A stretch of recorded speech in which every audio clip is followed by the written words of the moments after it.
The Virtual Landline mobile app is simple and quick to install. Start on your computer with logging into your Virtual Landline account and then go to Apps. Go to your mobile phone.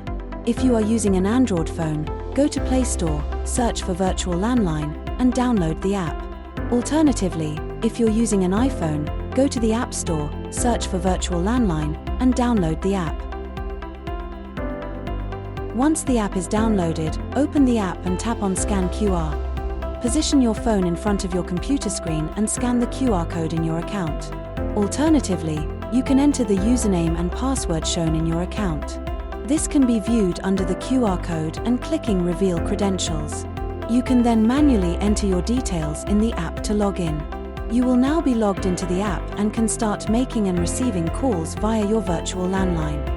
You will notice that the app has two types of call buttons, data and GSM. The app requires an internet connection for the voice over IP function and so works on Wi-Fi and 3G or 4G. If you don't have a reliable data connection, the app won't work properly and the call quality might suffer.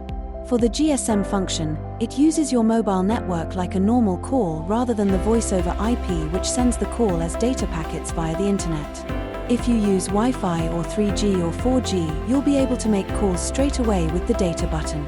You will, however, need to activate the GSM call feature. To do this, go to your Virtual Landline account and click on the link. You have not set a GSM number for this account. Click here to set your GSM number. On the next screen, you will need to enter your mobile number to activate GSM call functionality. You can now start using the GSM button on your app. If you experience any issues, please don't hesitate to contact our customer service team. We'll be more than happy to assist you. Thank you for watching and for choosing Virtual Landline.